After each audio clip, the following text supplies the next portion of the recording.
tumeitwa kuwa mzao mteule. Tumeitwa kuwa watu wa miliki ya Mungu. Tumeitwa kutangaza fadhili zake.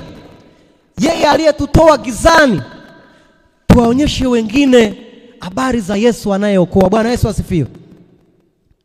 Waipate nuru tulio nayo.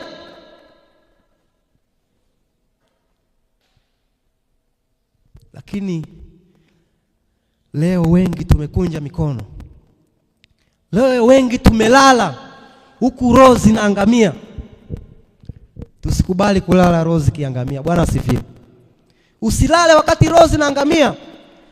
Kama una karama ya uimbaji, imba kama vile leo ndio mwisho wa maisha yako.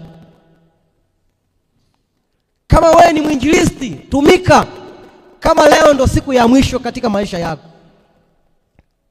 Kama mimi ni mhubiri, nihubiri kama vile Yesu anakuja leo. Bwana asifiwe. Nukuu moja Ellen White inasema kuwa fanya kazi kwa bidii. Kama ni kusoma, soma kwa bidii. Kama ni mfanya biashara, fanya biashara kwa bidii. Kama ni mwajiriwa, uwe mwaminifu katika biashara, katika kazi yako, lakini uache dhambi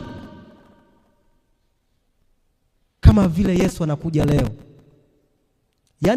Yani anatuambia Ellen White, nifanye kazi kwa bidii kama vile Yesu anakuja baada ya miaka 1000, lakini niache dhambi kana kwamba Yesu anakuja leo. Bwana asifiwe.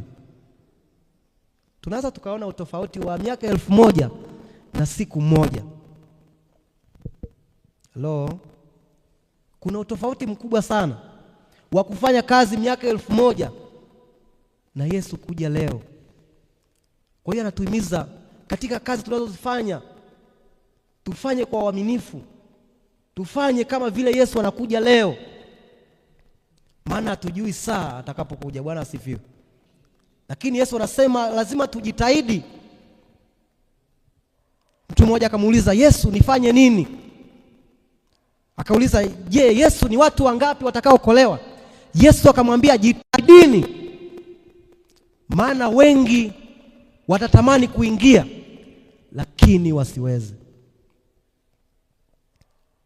Wenda alifikiria ni kwa sababu yeye alikuwa ni muumini. Wenda alifikiria kwa sababu ataingia kwa sababu ni kiongozi, kwa sababu ni mhubiri, kwa sababu ya cheo cha kanisani. Lakini Yesu anakuambia kuwa jitahidini. Bwana Yesu asifiwe. Neno lililotumika agonizomai, kujitahidi mpaka mwisho. Bwana Yesu asifiwe. Kama alikuwa mwaminifu, uwe mwaminifu mpaka mwisho wa maisha yangu, mwisho wa maisha yako. Kwa hiyo wapendwa, jioni ya leo Mungu atusaidie sana. Amina. Kwa nguvu zetu hatuwezi. Ndio maana Paulo anasema kuwa kila ninalotaka kulitenda silitendi. Ni lazima turuhusu nguvu ya Mungu katika maisha yetu. Bwana asifiwe.